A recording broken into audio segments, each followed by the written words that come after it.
Hello and good evening, everyone. Today I'm speaking to Jefferson Morley, and it's a good day to him there in Washington, D.C.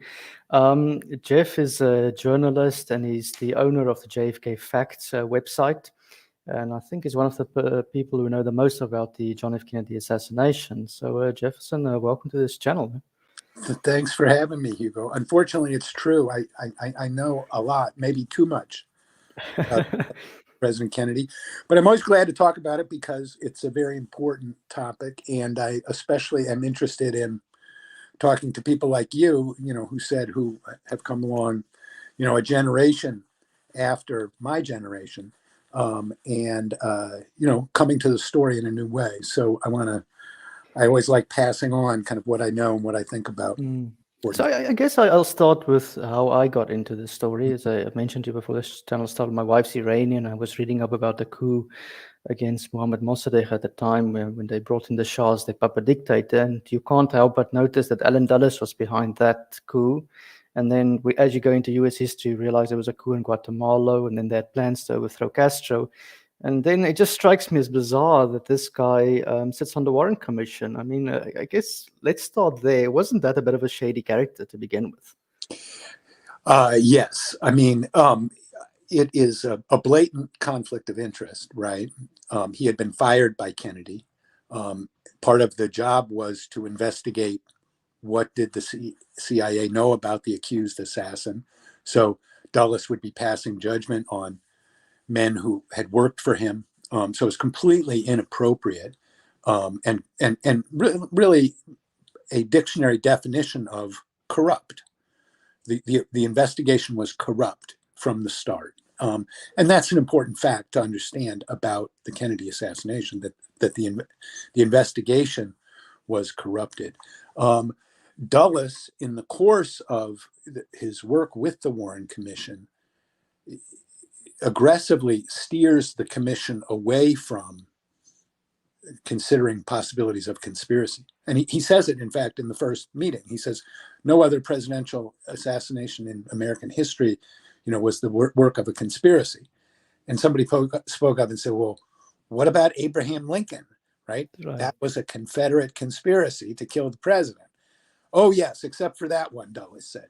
So, you see his influence right there. I mean, why was he on the commission? Obviously, because Lyndon Johnson put him there. Why did Johnson put him there? Well, the Warren Commission was created, we now know, for a couple of purposes. I mean, the ostensible purpose was to investigate the death of the president, but the other that Johnson impressed on Earl Warren was to prevent a nuclear war. And the way to prevent a nuclear war was to endorse this idea that Oswald had no co-conspirators. And Johnson and J. Edgar Hoover decide on that on the afternoon of November 24th. And we have their letters and their phone conversations. So less than 48 hours after the president has been killed, the new president and the nation's chief law enforcement officer have already decided what they want the results of the investigation to be. They want that Oswald had no conspirators, and that we want to put down rumors, they said, that a foreign country or others might have been involved. So Johnson and Hoover got what they wanted, thanks in part to Alan Dulles, and the Warren Commission rubber stamps the lone gunman story 9 months later, or 11 months later, in September 1964. So the Warren Commission is not set up solely for the purposes of establishing who killed the president, but also for these other reasons, to reassure people that there was no international involvement, that there was no conspiracy, and that everything is on the up and up here. Now, the other thing that we know now about that is that the CIA itself had their man on the Warren Commission, but the CIA also deceived the Warren Commission from the start about what they knew about Oswald. So, people say, well, what's new in these documents, that came out this year? I think it's important for people to understand, what's new that has come out in recent years is a better question. Right. What do we know now that we didn't know before? I mean, when these documents come out and people ask me, is there a smoking gun in there? Well, they released thousands of documents. How could I possibly pass judgment?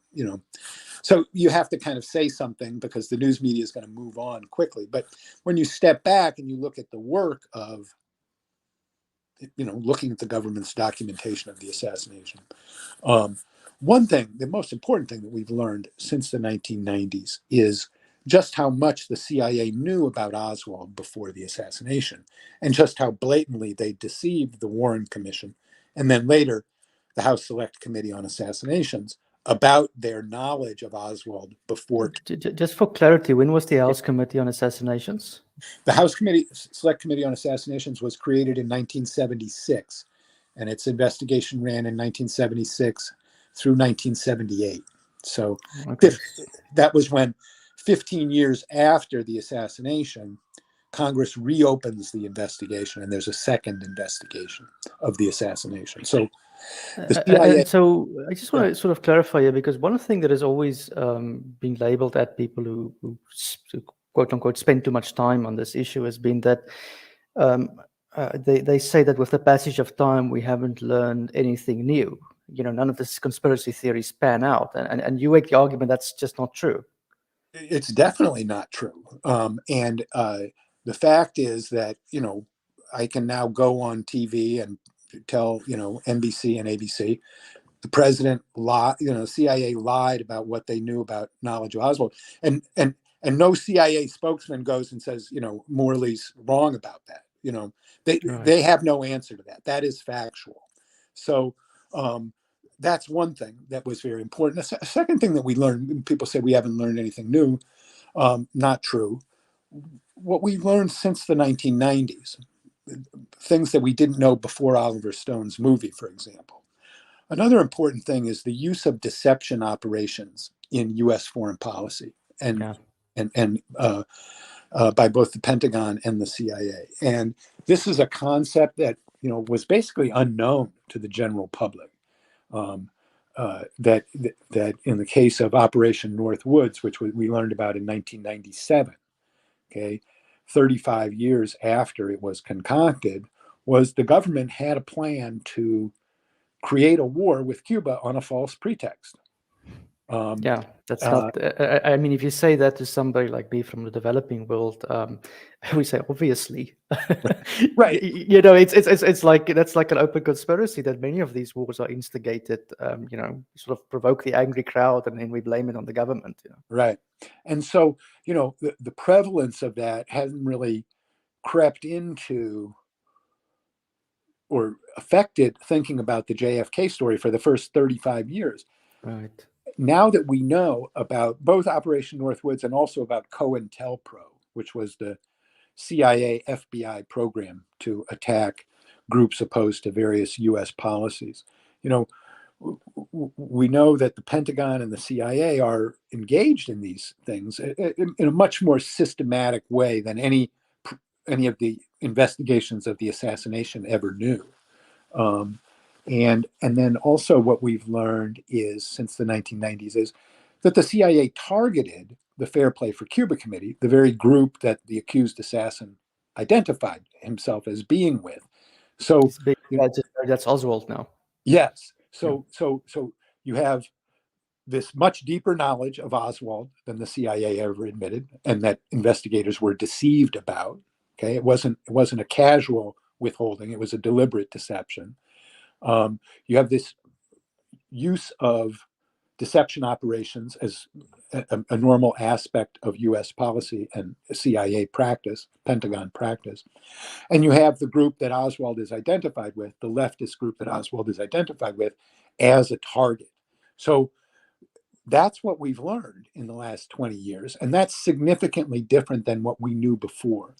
Very different. The Warren Commission had no idea of those three things. The House Select Committee on Assassinations had only the barest understanding of the CIA's pre-assassination knowledge of Oswald. We really didn't learn the story until the 1990s. So that's what comes into view in the 21st century.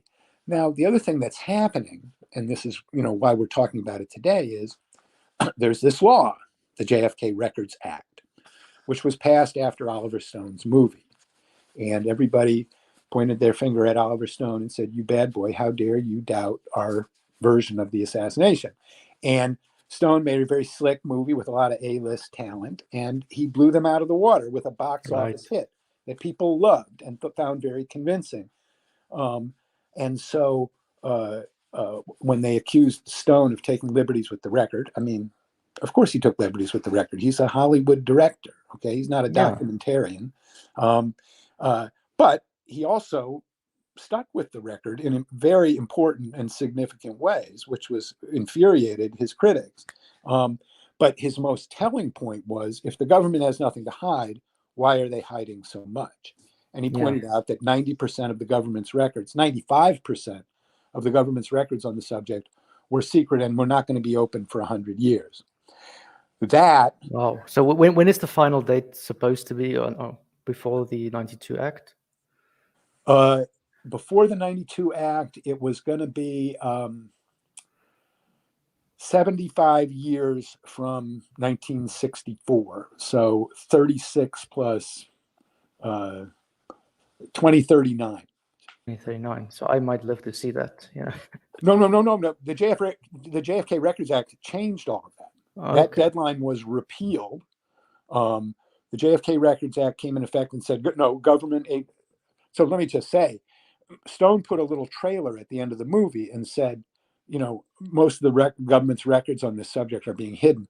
That resulted in a deluge, an avalanche of mail to Congress saying, why the hell are you hiding all this stuff? Because people didn't believe the government's story. Right. And so Congress was actually shamed by Oliver Stone's success into doing the right thing. And they passed a pretty good law. And they said, we're going to make everything public to show that we have nothing to hide. So what Congress said was, all government agencies have to produce their JFK-related records for this independent review board to look at, and the review board will make them public and withhold any information that is sensitive or privacy or that sort of thing. And so the JFK Review Board was created, and a lot of records, and so came into the public domain between 1994, after 1994. And that's where we began to learn these new things about the assassination, like the pre-assassination knowledge of Oswald was far deeper than the agency had ever said. The use of deception operations was far more common, and that Oswald's group itself had been targeted, and lots of other things that we learned from this. So all these documents were put out there, some of them still with redactions, because the agencies had the right to go to the review board and say, no, that guy's still alive. If you release his name, his life will be in danger. That sort of thing. So it was a very reasonable law in that way, and it gave the agency, it respected the agency's needs for confidentiality. But the law passed in 1992 said, after 25 years, everything should be declassified, and except in the rarest of cases. So when October 2017 rolled around, 25 years after the law was passed, the question came to President Trump. And Mike Pompeo, the director of the CIA, went to Trump and said, the CIA doesn't want to release all this stuff. And so Trump, for all his rhetorical attacks on the deep state, actually gave the CIA exactly what they wanted on JFK. He gave them 4 more years of secrecy. And he wrote a memo, executive memo, and said, the CIA is postponing the release and we'll revisit this material 4 years from now. So that kicked the can down the road 4 years, and the question came to Biden, who was president by October 2021. Late one Friday night last October, the White House released a message and said there will be no JFK release. The federal agencies were not able to get to their JFK records because of the pandemic. Because of the pandemic. So they blew the deadline from 4 years before, and now they can't do it because of the pandemic. So the Washington Post called me up and they said, what do you make of this? And I said, this is the COVID dog ate my homework, right? Yeah. This is a ludicrous excuse. So the CIA released about 10% of the records that they had, and Biden gave them 1 more year. So, so that rolled around to October of this year, and we got a slightly more substantial release in December. We're still going through the records.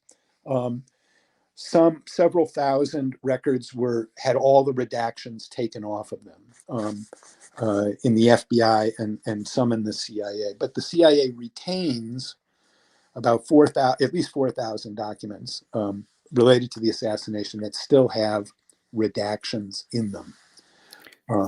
So, I mean, this has now obviously been, what's it, almost 60 years? Yeah.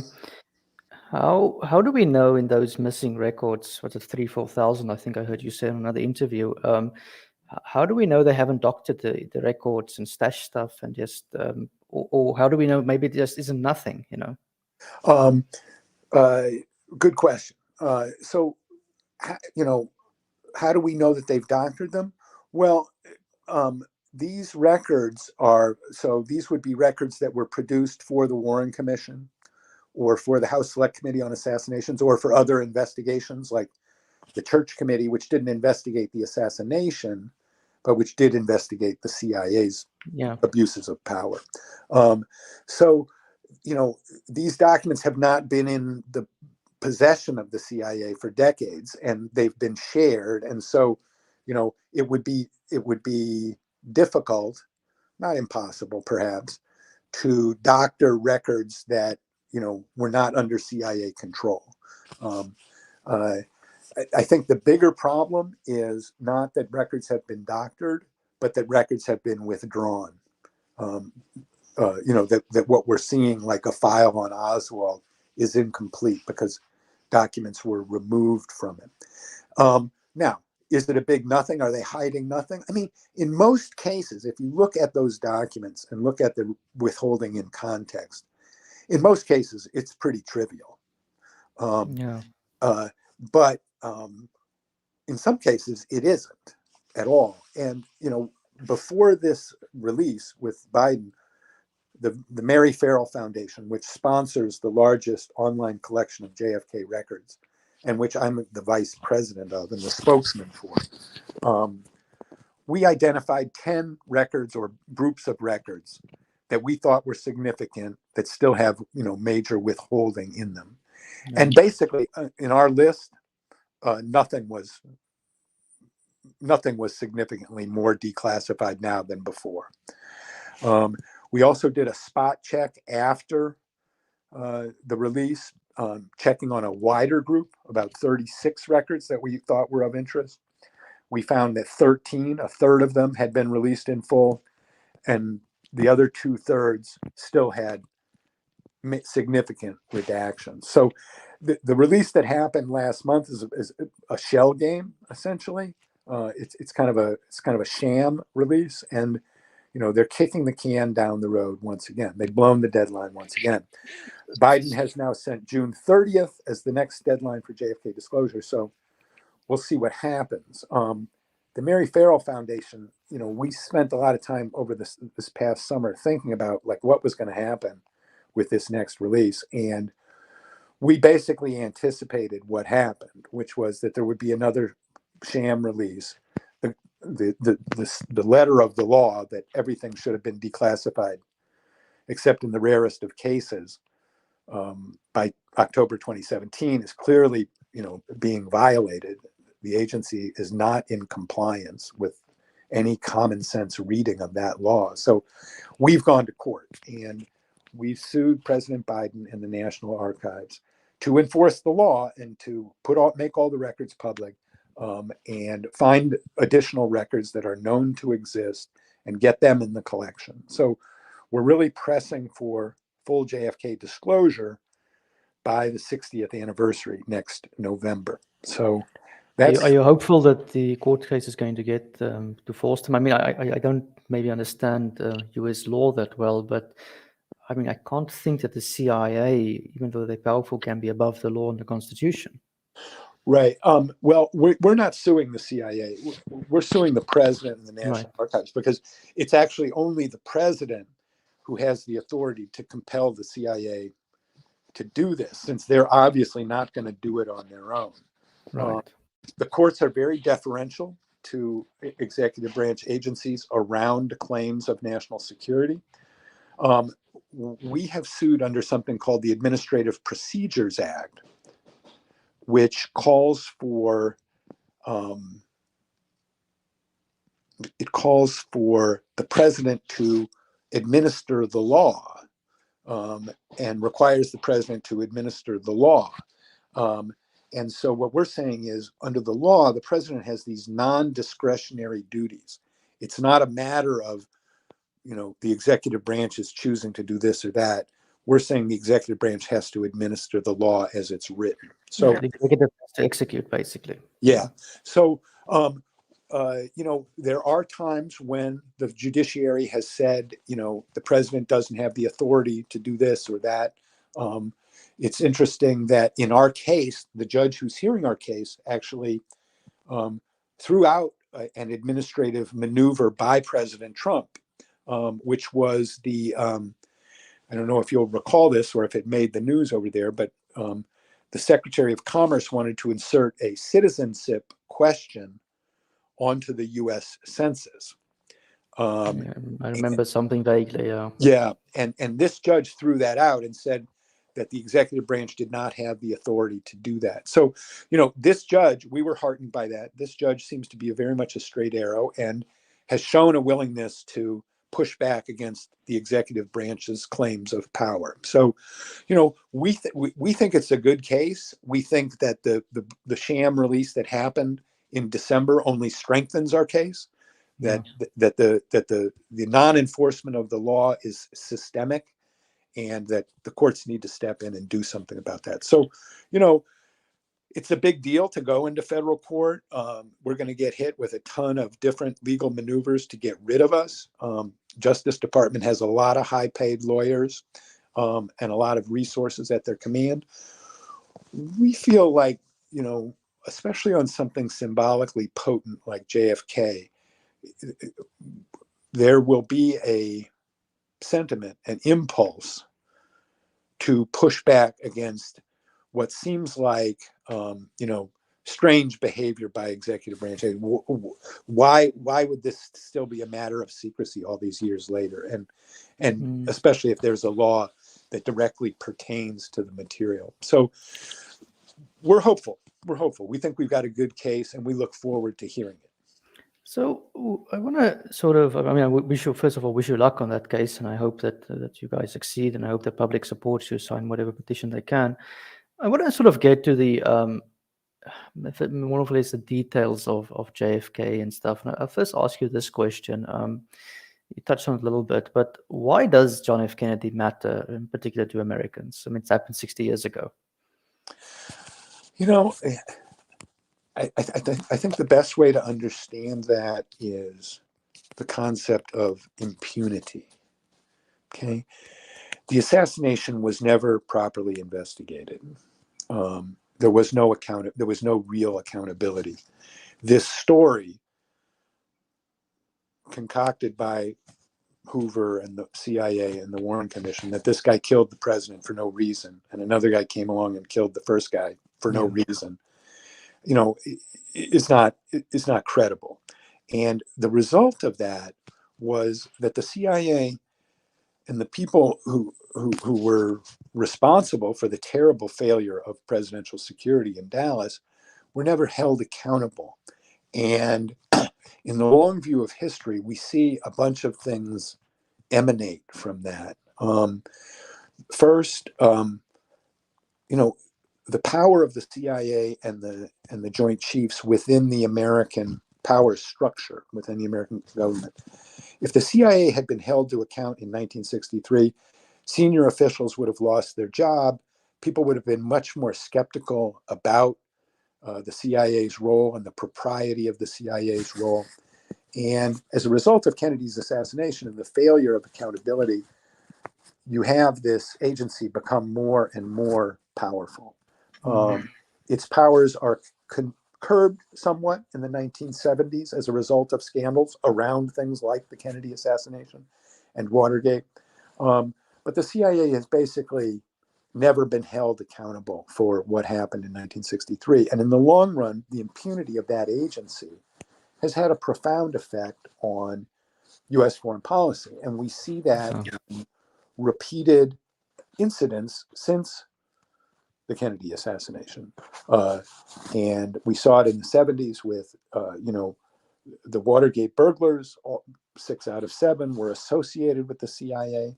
That was never really, explained or investigated at the time. The CIA said at the time, we had no involvement or dealings with these men like Howard Hunt and James McCord. That was totally false. They had close and constant relations with them, even after they left the agency. And that was kind of a standard procedure. So we had the Iran-Contra scandal in the 1980s. We had the creation of a torture regime after 9/11. So we have an agency that has repeatedly, operated, beyond its mandate since the Kennedy assassination, and that's the result of the failure of impunity. So, that secret sector of the government, its ability to operate in secret, uh, continues to this day, and that's a legacy of the Kennedy assassination. That's one important thing. The second reason why it matters is if you look at polls in America for, do you have confidence in the federal government, to do the right thing, Right. or not? In the public opinion polling, the highest measure of that Americans' confidence in government came in the fall of 1964, and the exact same time as the Warren Commission. Right. And with the release of the Warren Commission, which immediately attracts considerable and formidable criticism, that confidence in government begins to decline. And it's pretty much, been in decline ever since. It revives slightly in the Reagan era, but it's very low. And now you see something that you never saw in the 20th century, which is the American right has turned on the security establishment, Yeah. and has no confidence in it.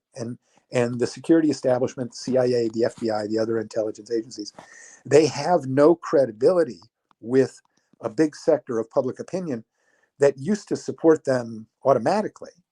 And so, one effect of the Kennedy assassination has been to decimate people's confidence in the CIA. And so now, and this is especially interesting on the JFK story, my readers, and I can see who's subscribing to my newsletters. I mean, there's a lot of very, very conservative people, right wingers. There's a lot of left wing people. I mean, I would substantiate that. I would characterize my view in the US context as slightly right of center, at least economically speaking. I mean, okay, fine. I'm pretty much what we call a New York Republican, I suppose you can call that. Right. But I never thought even of questioning the story, to be honest. And I won't be surprised that it's because of the friends and the contacts around me who've done it, and particularly because of the meme conspiracy theorist was so overused during the COVID pandemic. That I eventually discovered this memo that the CIA sent to its media assets after the JFK assassination. I said, but wait a minute, how many of these conspiracy theories aren't actual conspiracies and how much is quackery? And I frankly don't know the answer to that. But as you study the facts of this one, you realize, but this story does not add up, right? No. And so, the conspiracy theory meme has been used against skeptics of the official story and been used very effectively. But it's beginning to wear off. And especially on the JFK story, and especially with this continued withholding, Yeah. it's like, I mean, their story was never particularly credible on a mass level, a popular level. 2/3, around 60% of Americans, 60 to 70% of Americans have always thought that there was some kind of conspiracy, that more than one person was involved. And that's still, in the latest poll, it's 50%. And the number who believe in the official story is about, I think, 38%. So it's still a majority. So, but the skepticism about the government story is increasing as this goes on, and you see that both, I think, in your generation of like, oh yeah, there's a lot of stupid conspiracy theories out there, and there's a lot of BS, but yeah, this story, this isn't QAnon. This isn't something that's manufactured, and this is not like a lot of COVID conspiracy theories. this is something that's pretty well documented and was widely believed. I mean, one of the most perceptive comments on the Kennedy assassination comes from Charles de Gaulle. Yeah, I wrote a small article on that, and I've researched that as well in France. And de Gaulle believed that what happened to Kennedy is what happened to him, almost happened to him in Algeria in 1961 when there was a coup because he wanted to let go of Algeria and the generals tried to kill him. And he was Yeah. convinced, that this is something that happened to him. It's happened now to Kennedy. Yeah, no, and de Gaulle faced down a couple of plots, and de Gaulle felt that there were people in the CIA who knew about these plots and didn't warn him. And so he didn't trust the CIA.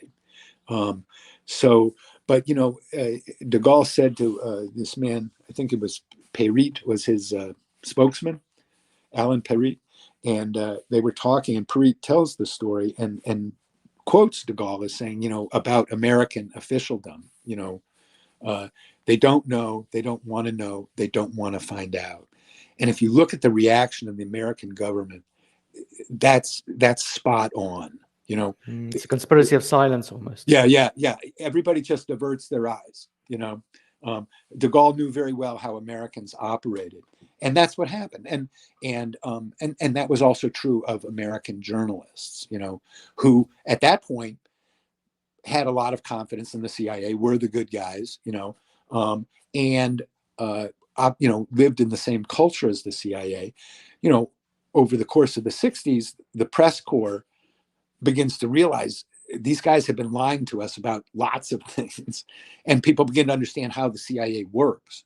In 1963, even the best informed journalists in Washington, political reporters, they really didn't know how the CIA worked. Right.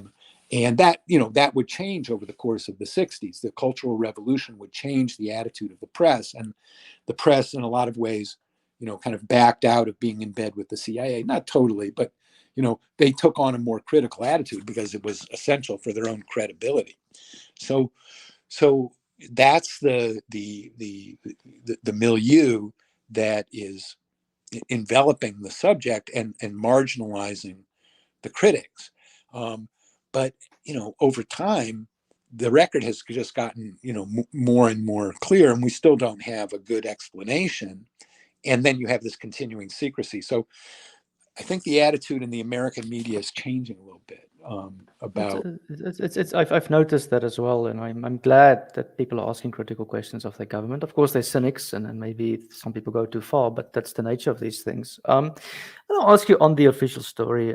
So the stories I read it more or less is that Oswald shot Kennedy within 48 hours. Ruby killed Oswald. Oswald's magic bullet was responsible for the story, and then there was nothing to see. Ruby dies, I think, as he awaited his second trial in jail, and he was classified as insane. Now, I mean, what part of that story doesn't add up to you as somebody who studies this? Well, I mean, okay, you can do the crime scene evidence. Okay, and so crime scene evidence is photographs, eyewitness testimony, forensic material, bullet fragments, and the nature of the wounds on the victims. The idea that 3 bullets, one of which missed, caused 8 different wounds in 2 men. I mean, on its face, it seems improbable. Right. Then you look at, is the single bullet theory plausible? Well, why do you need a single bullet theory? Originally, the story was the first shot hit Connolly, the second shot hit Kennedy, the third shot hit Kennedy. Okay. But then this witness came forward and said, I was hit not by a bullet, but by a fragment of a bullet that hit the sidewalk. And a little chip of concrete had hit this man in the face. And people checked out his story, and it was true. There were photographs, people talked to him, and he said this happened. So it was only after the FBI had come up with the 3 shots, that there was this incontrovertible evidence of a 4th shot.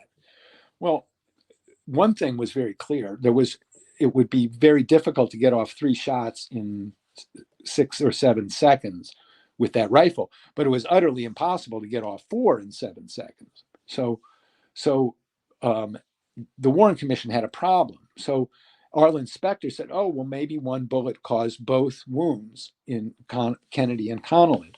Connolly was sitting in front of Kennedy in the limousine.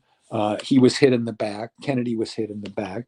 And so, he draws his line and he says, look, this one bullet hit Kennedy in the back, went through, came out, hit Connolly in the back, came out, went into his arm, went through his arm, and came out and lodged in his hip. 7 different wounds. Well, there's a whole bunch of problems with that just behind, like, does it line up? But let's just say it lines up. Connolly swore that was not true. Connolly said the first bullet hit the president, the second bullet hit me. Right. Okay.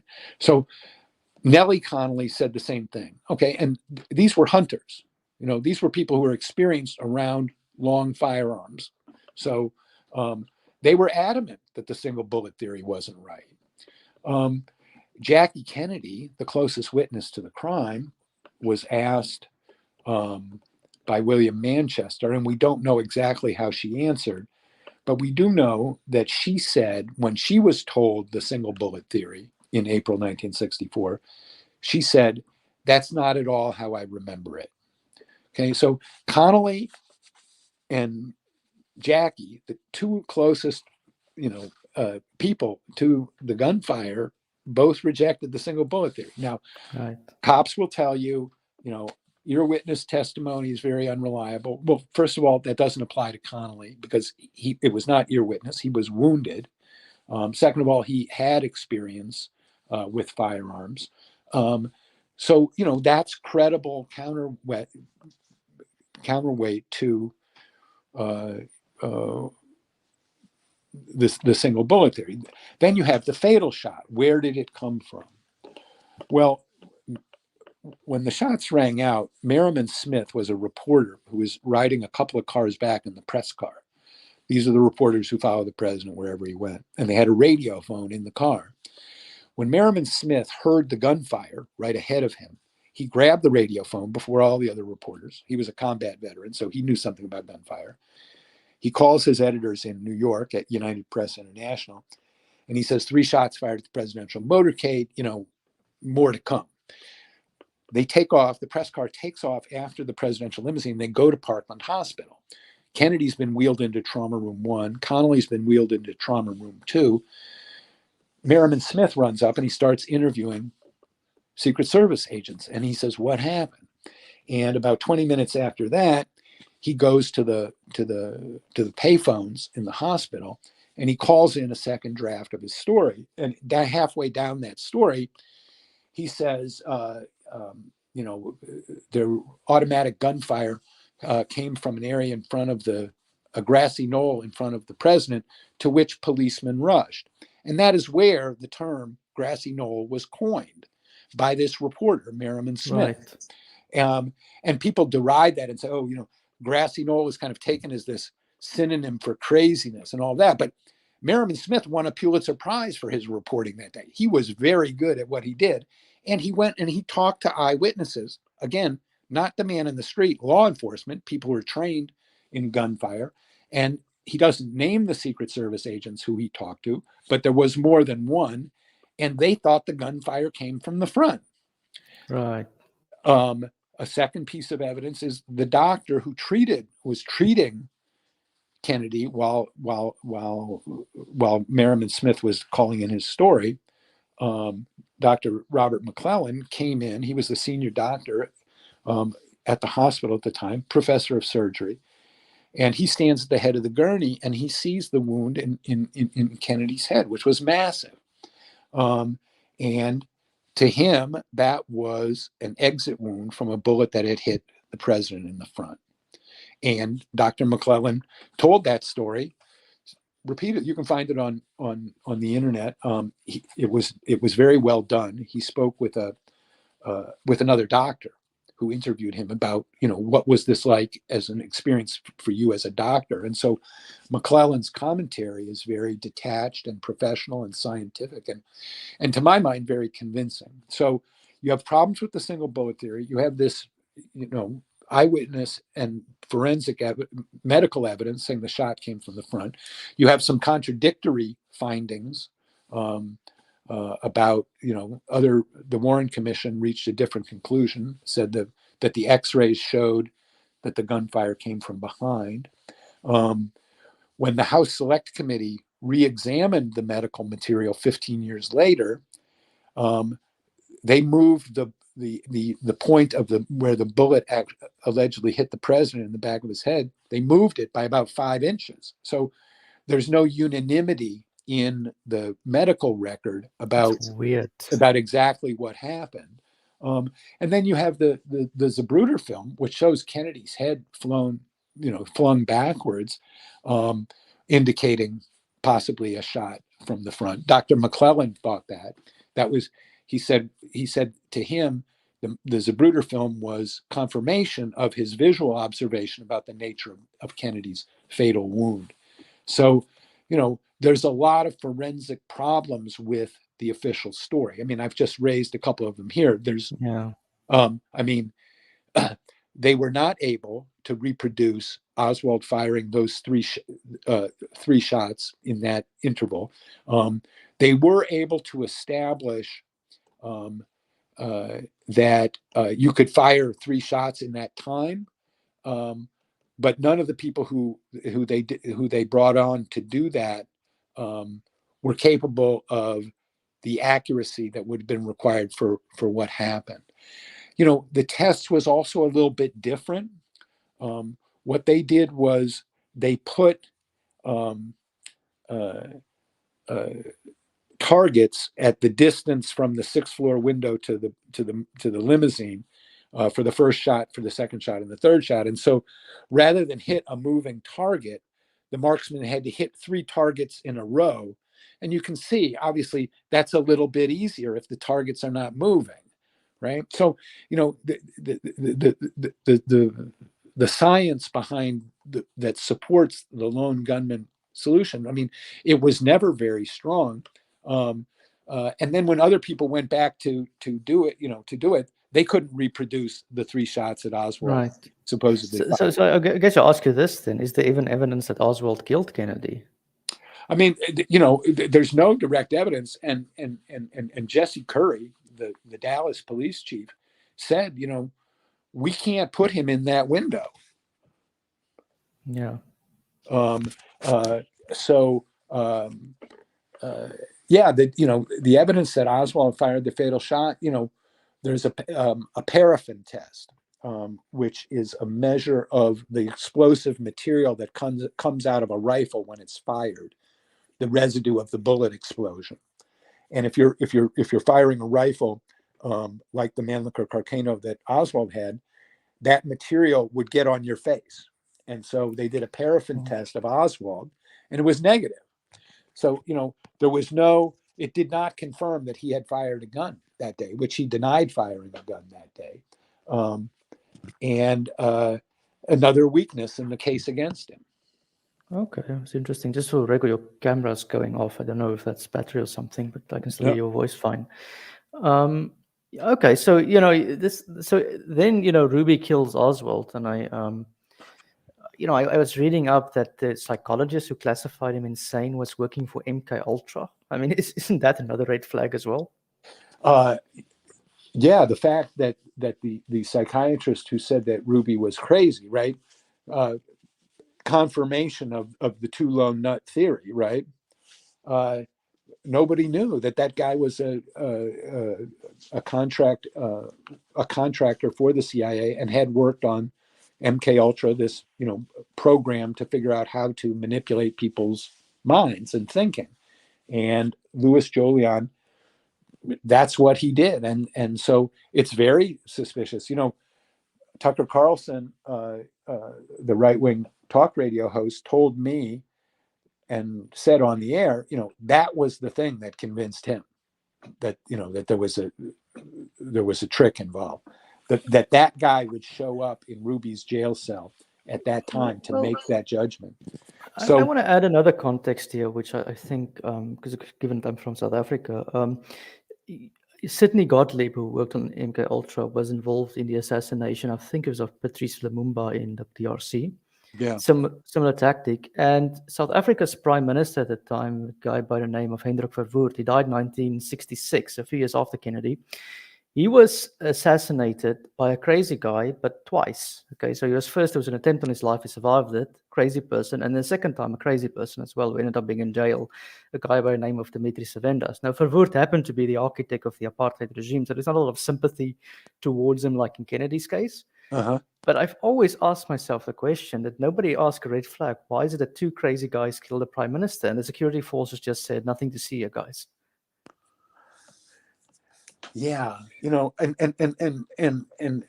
a third, you asked, why does it matter today? I think, I talked about CIA impunity, I talked about confidence in government, but there's a finer point too, which is, what happens when you empower security forces with the covert action capability?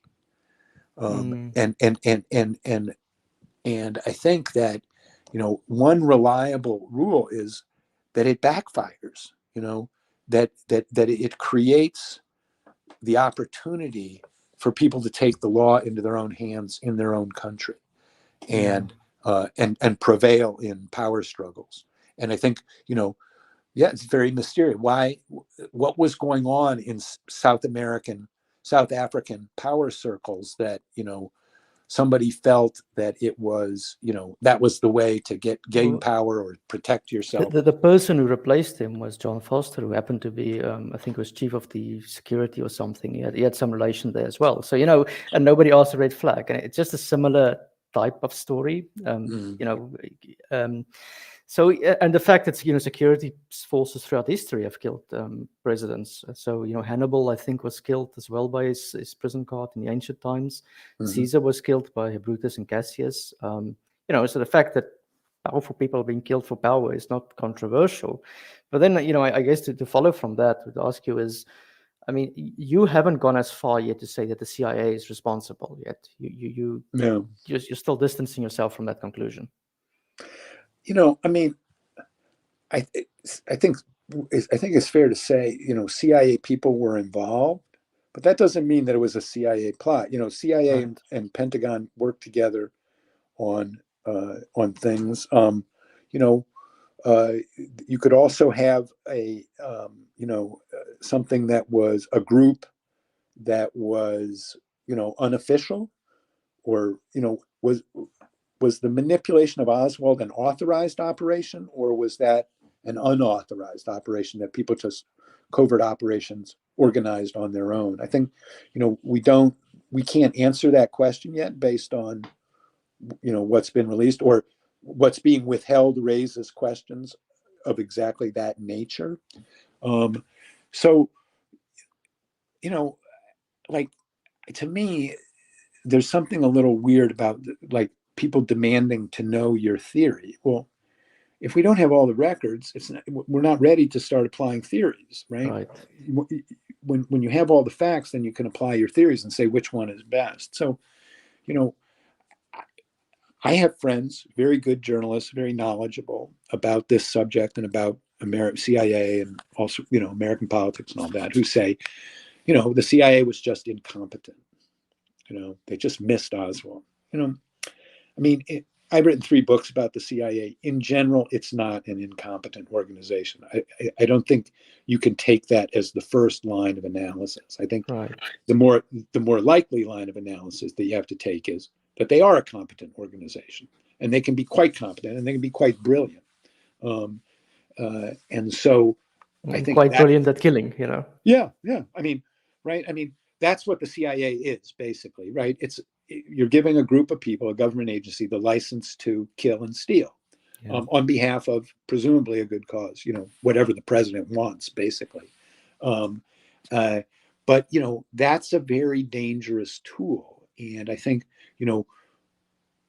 Harry Truman, a month after Kennedy's assassination, called for the abolition of the CIA, because I think he understood something had gone very wrong. And Truman, was always, not always, but at first, Truman was very skeptical about the creation of the CIA. go back ancient history, World War II.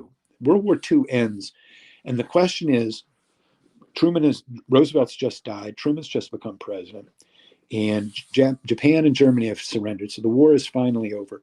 What do we do with this thing called the Office of Strategic Services? And that was America's first foreign intelligence agency, which was created to kind of be the front edge, the cutting edge of the Allied invasion of Europe and the reconquest of Europe and the occupation of the Nazi and fascist countries. And so the OSS is set up, and they go in and do secret operations behind enemy lines and collect intelligence and all of that. And the question is, after the war, what do we do with this thing? And Allen Dulles is furiously maneuvering behind the scenes to turn the OSS into a peacetime intelligence agency. Right. And Truman says no.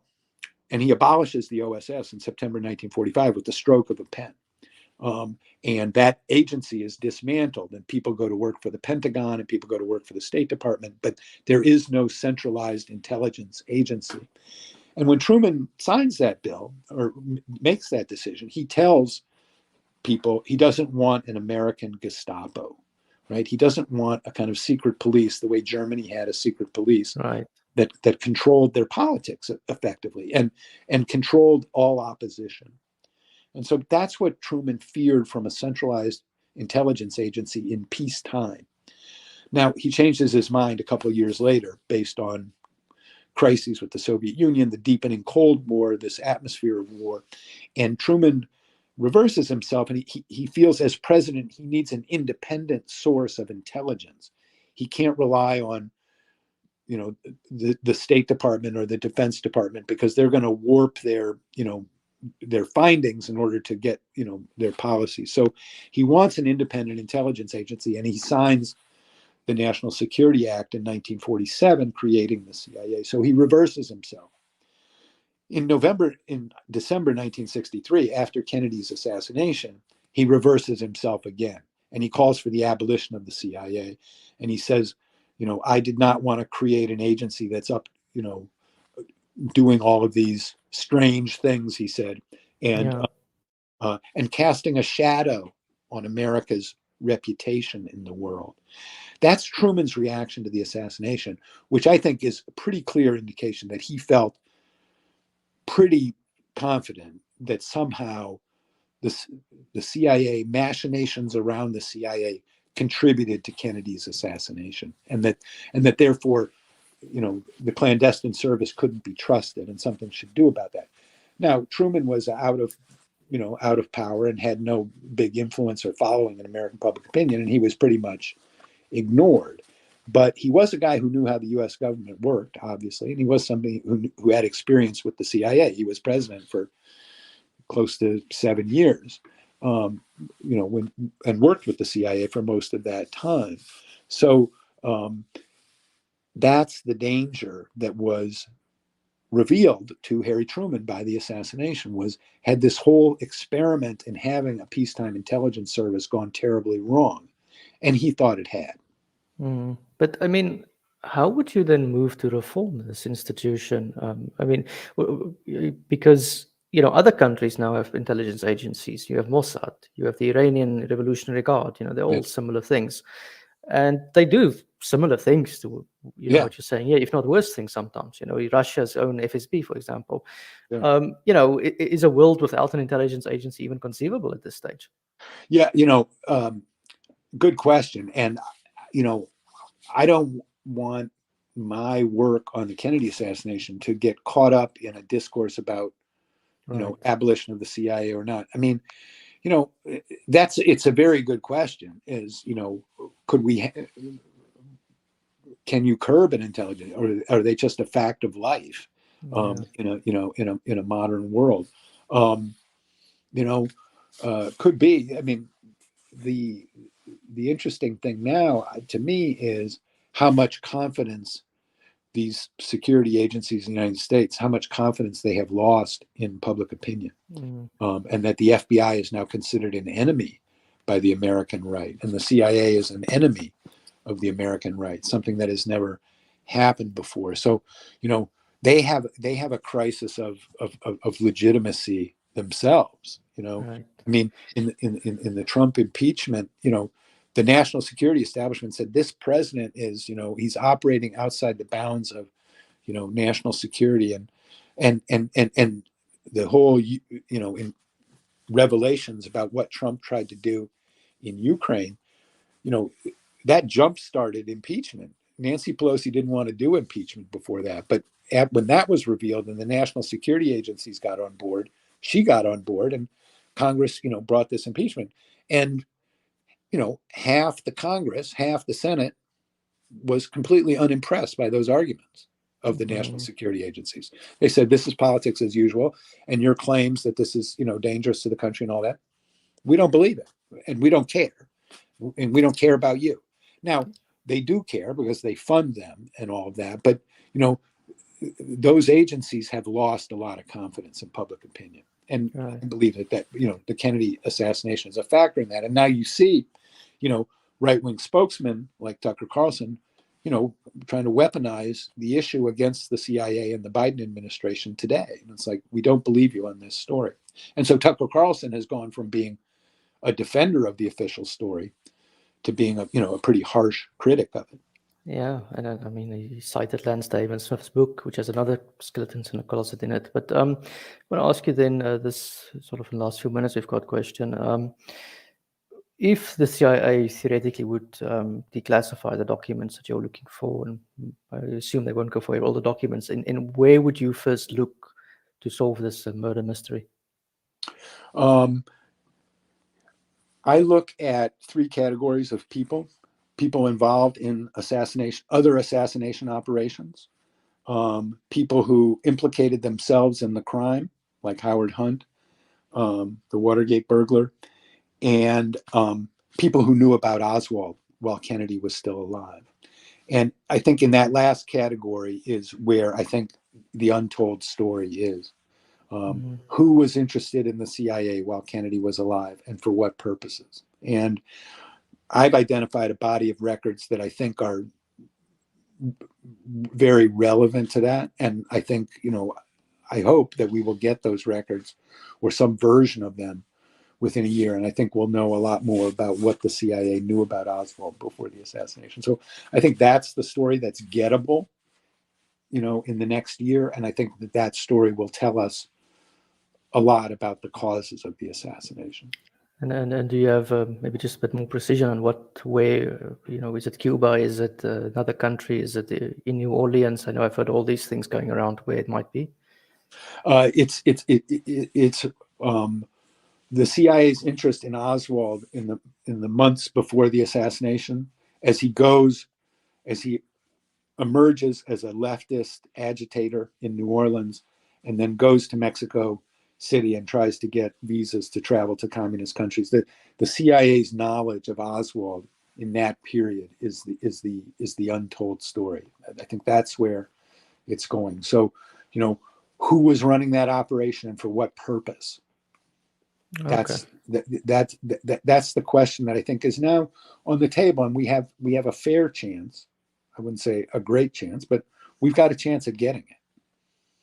Okay, well, that's interesting, and I'll be watching your. I mean, you write for Substack as well. I've seen. Yes. I'll be reading your Substack stuff. If this comes out, then maybe we we do another talk in the future if you have some of the truth. But thank you very much for this conversation, for giving us enlightenment. I know some people in the audience want you to solve the conspiracy, but obviously that's not possible. Yeah. So yeah, if people are interested in this subject, they can subscribe to my newsletter, JFK Facts, at Substack.com. Steady diet of the latest news around the JFK story, both historical and contemporary. We'll be following the coming release, what we're working on, what was released this time, what's new significant has come out. We have our lawsuit, which is going to come to trial sometime this spring. Will generate news around the JFK story. So there's a lot happening if people want to keep up with it. My I think he just quit by accident. But yeah, thank you everyone anyways for watching. That was the end of it. So yeah, thank you very much. And please subscribe. Thank you.